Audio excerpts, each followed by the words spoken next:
Welcome to the Essential Craftsman podcast. I'm Nate, and I'm doing book reviews.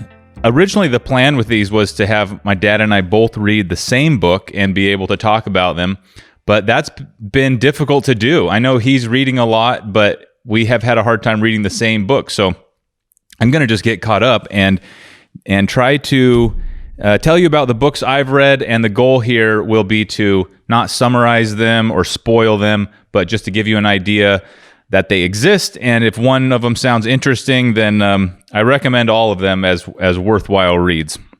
So the first one, Killers of the Flower Moon. This book kind of, to me, accompanies the first book review we did, Empire of the Summer Moon, because it takes place around the same time. It's about Native Americans. This is a true crime story, I think is how you would describe it. It's not fiction, it's historical. It's about It's a murder mystery, but it's really about several murders that happened to the Osage Indians. And this book is, I'll say, heavy. It's not horror or graphic or gruesome or hard to read in terms of, graphic detail or anything. It's kind of hard to comprehend, though, and it really sort of speaks to just how evil and messed up human beings can be. Not one in particular, but lots. And this is a really, I think it's an important book, especially these days where race and culture are there's this raging culture war. And this book gave me some perspective, in thinking about how far we've come from how bad culture war and racism and those things were at one time. But it's a heavy book, and I think everybody should read it. And I loved it. It's really fun to read. It's a total page turner. It could be fiction because it reads like that, but it's got the great black and white pictures from the era, and overall, fantastic book. Killers of the Flower Moon by David Grann. The next book is The Rational Optimist by Matt Ridley. The subtitle, How Prosperity Evolves. This really is an uplifting and optimistic book. And I recommend this if you're a person like me who naturally and instinctively prepares for the worst, assumes the worst, assumes that things are getting worse and that the good old days and the golden era is behind us. And it's easy to feel that way. And, on Essential Craftsman, we kind of glamorize or romanticize, I know my dad does as well, old tools, old craftsmanship, old world charm, the way of life, for our forefathers when things were simpler. And this book does away with that, all of that in way of thinking, in terms of thinking that things were good and now they're bad and they're getting worse. And I really recommend it. It is great. It's packed full of facts. I mean, there's a appendix on here, notes and references. It's probably a fifth of the book. So this is not some guy's opinion. This is very well researched. And I don't know how you could read this book and come away feeling anything but kind of a sense of peace about the direction of humanity. Now, it's a very much a big picture book, so I may be being too specific here and saying that the world's great right now, because this is a book that takes a big picture view over like thousands of years, so how prosperity evolved from 1, 2, 3, 5,000 years ago till today. And it makes, to sum it up, and you'll need to read it, but it more or less describes how trade and social cooperation is so beneficial to humans that it's almost inevitable that we will all be better off as long as we continue to cooperate socially and trade and such. So really great book. I want my dad to read this bad, because he has that same instinct I do of kind of assuming things are getting worse, and it's really a it's almost an addictive way to think somehow, or not addictive. You just get in the habit of thinking that way. And this book is great at getting a bigger picture view. So I'm going to bring this to his house and have that be next on his list. And I think there's a good chance that we'll talk about that in greater detail in a podcast. But in fact, read that one if that sounds interesting, because then when we're talking about it here with him, you'll have some more context, or more like you'll be able to be a part of the conversation and have your know what we're talking about there. All right, next book is Kodi by Jared Cullum. Now, this would be considered a graphic novel. And I was very careful when I read this because I bought it for my oldest son, Leo, who's turning 8. And Jared Cullum, you've heard that name before if you've watched our videos. He painted that little picture sitting behind me here. I'll put it up in B-roll in the video of the skill saw, and he mailed to my dad a couple years ago. He's an artist. And I bought this book because I follow him on Twitter, and his work is so beautiful. And sure enough, the pictures and the story is just so beautiful. And I know Leo's going to really enjoy it. When I was a kid, I read comic books a little bit, enough to know that I really liked it. And it's just a different way to read. And I'm just really happy to own this book, to be honest. And like I said, I had to be careful. I didn't want to damage it for Leo, but I have a feeling in a year or two, this thing will be really beat up because it'll be flipped through quite a bit, and it's just beautiful. Every picture tells a story, and you kind of have to. I never knew this about graphic novels or comics, or at least I never thought of it this way. But it's almost, in some ways, it's like a puzzle. You're really kind of looking at the picture and catching the little parts that tell you what's happening in the story. And sometimes, like in a book, when you read a book and you kind of glaze over a little bit, and something happened, and you're like, whoa, hold on a second. I must have missed something. And you scoot back a little bit. Same thing happens here. It's pretty fun. You're reading, and all of a sudden you're like, wait, what? And you go back and you look at the previous picture, and sure enough, there's a little clue that tells you what you missed.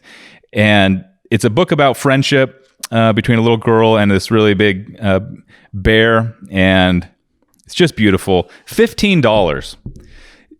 Buy this book for a gift for someone, a kid, an adult, someone who would appreciate it, just to support Jared as an artist and a fan of the channel. And I don't know how much, for $15, that seems like that's probably what it costs to print something like that, because the book itself is heavy and nice and beautiful. So anyways, Kodi by Jared Cullum. I'm going to put links to all these in the notes, by the way. All right, next book is, I actually read this about a year ago, so I'm kind of cheating here. I did not read this in the last 6 months, but this is How to Fail at Almost Everything and Still Win Big, Kind of the Story of My Life by Scott Adams. This was a really interesting book. It's like one part self-help. It's one part kind of his life story, at least from a business standpoint. And then it's also, maybe it's a couple different genres of self-help. There's like business advice and ways of thinking about business, but there's also a lot of just personal development ideas in here. It's very readable. I appreciated this book for one reason, because for me, writing is kind of intimidating. I don't write. I every time I had to in school was a struggle, and I had these expectations in my mind, I guess, about what writing had to be, and it has to look like this. And when I was reading this, I appreciated how there were sometimes where a chapter, there'd be like one chapter here and then another chapter here. And even something about the way he writes that it was really relatable. There's no nonsense. It doesn't seem, there's no extra words. The author made his story very relatable, and I'm not disparaging the way he writes. For me, it really, I enjoyed the style of it. It was very simply written in the best kind of way. And this clarified a few things for me, because I certainly have never been a raging success at any in particular thing. And I've tried a lot of different things. I don't have one area of expertise that I feel like I've mastered or even come anything close. And so this book, if that's kind of how you are, this book helped me understand the ways in which that is super valuable to have several different skills, and how developing lots of different skills can be, in many cases, better than being an expert at one. It's not quite the jack of all trades metaphor, but there is a new way of thinking about it in here. And I would definitely recommend reading this if you're young in your career, or if career and business are something that you think about, because, well, that's the title, How to Fail at Almost Everything. And he's talking about his businesses and the different things he's attempted and still win big. So I recommend that book. That would probably work well as an audiobook, that book, I'll say. Okay, the next book I read is The Hobbit by J.R.R. Tolkien. And I know that this is a classic and everyone has read and heard of this book. There's, of course, big budget Hollywood movies about it. I'm bringing this up and talking about it because I'm reading it to Leo. And this is the first time I have read it since I was probably 13. And it has reminded me how fun it can be to reread a book. And I could have described the whole story, and I did, to Leo before we started reading it. But there's little parts of the story and quips and moments that are so fun. And I remember the moment I read them when I was a kid and how it made me feel. And I felt the exact same way when I read it now. For example, and I won't spoil this, but when Bilbo is deep in the mountain and he's having that riddle contest with Gollum, and he can't think of a riddle for the last one, and he asks him, he makes one up on the spot. And as the reader, you read it and you're like, whoa. And that's the reaction I had. That's the reaction Gollum had. And Leo had it. We were like, oh, it was just so fun. So a great story. And I've also really enjoyed reading out loud to my boy. Allie does that all the time. She has read them dozens of books, maybe hundreds, big novels, all the Harry Potters and the Narnia books and all of that. And I never have. That's always been something she's done with them because it takes time. But I've really enjoyed it. And I'm going to, hopefully when this is done, we'll find another one to read and I'll be able to kind of do some more of that. All right. Now, the next two books are books that I listened to. And if you remember, that is one of the things when we talked about books before. I've never really listened to audiobooks. And I was always suspicious about how valuable it could be, thinking like you can't get the information. And I've done it now. I listened to two. I'm working on my third. And I love it. It's great. And not only is it great and I love it, but in some ways I like it more than actual reading, in other ways not. But I was foolish to be critical or skeptical. And I downloaded an app. Allie helped me get this app on my phone where you can rent them from a library. So you don't even have to pay for a membership at Audible or anything like that. You can rent books from a library, have them for a couple weeks on your phone, listen to them exactly as if it was a podcast or something else. So there's really no excuse. Now, the downside is when you're doing it from a library, the selection is not that great. The only one I could find that looked even remotely interesting at that time was this one, which is The Subtle Art of Not Giving an F word, by Mark Manson.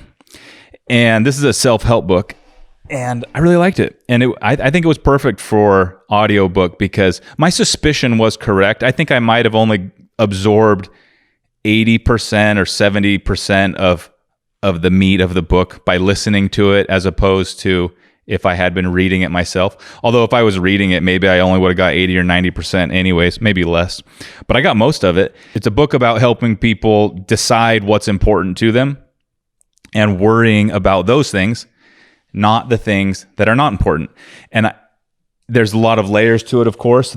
And the one that I'll mention that was that added some depth to the title, because the title makes it sound like not giving an F, like you shouldn't care about things, and that's the secret to being happy in your life. That's not what the author means at all. And there's a lot of great anecdotes, but another way to think about that title would be going, like if you're playing a game of poker, and maybe he used this analogy, but in order to go all in or to make a big bet on something, you have to have this mindset of, not caring, not giving an F. And it talks about that type of not. So in that case, you care a lot, like in a business or in a confrontation, let's say. A confrontation would be a better example.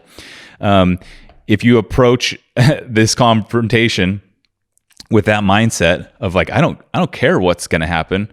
I'm gonna XYZ. That is that may be helpful for some people. Good book.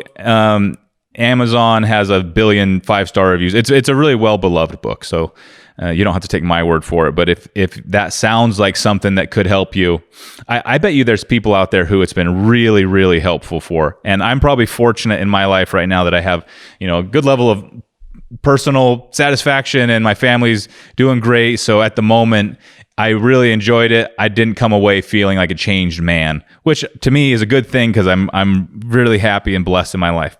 Okay, the next book I listened to was Basic Economics by Thomas Sowell. I had an interview with Dr. Don Boudreau on this show about economics, and that kind of was part of the catalyst. I got interested in it, and this book was so good, and it was definitely not pleasure reading. So this is not the book you're going to just get. It's not a page turner in that way. Although, frankly, if these thoughts about economics are new, and if you haven't taken classes and courses on economics, it could be that way, because he does a great job at spelling out the ramifications of economics in our society. I kind of wish that it could in some way be like required reading almost, because I know there's a lot of people in the world who have really, passionate opinions and thoughts on things that are important, who may be missing a perspective that this book can help clarify. So I really enjoyed it, and I'm gonna recommend that a lot. I'll probably buy a copy so I can kind of go back through it, because I listened to it, and if I had to guess, I probably absorbed 70% of the meat of that book, maybe a little less, I'm not sure. And I probably would have got a lot more if I was reading it, because there were lots of times where it was like a chart. I could tell, and the author was like kind of reading numbers, and at that point my mind just was like, okay. But maybe if the phone was in my pocket, I couldn't reach and fast forward. So it's probably a book that's worth having a paper copy of, and it is absolutely an important book to read. Well, that's it for the books I read. Now, the next two on my list are first this is Water for Health, for Healing, for Life. This was given to us by Zane Cook. Zane was on the podcast a while ago, and this is a book, I'm assuming here, about all the benefits that can be experienced by drinking more water. And the other one that was recommended that I have a paper copy of, How I Found Freedom in an Unfree World, a Handbook for Personal Liberty. I am really looking forward to reading this one because, we don't talk about politics a ton, but no matter what your political perspective is, it's so easy to be discouraged and stressed and panicked. And from what I understand, this is a book that can kind of help a person remove themselves from some of those pains or inconveniences or discomforts or stresses. So I'm looking forward to that, and I hope you guys enjoy this. If you got books that you think would be worthwhile for us to read, put them in the comments. My plan is to slide this stack of books over to my dad, and he'll go through them. Maybe not The Hobbit. He's probably read that 48 times. But is to slide these books over to him. He will read them, and maybe at some point we can have a conversation between the two of us about them.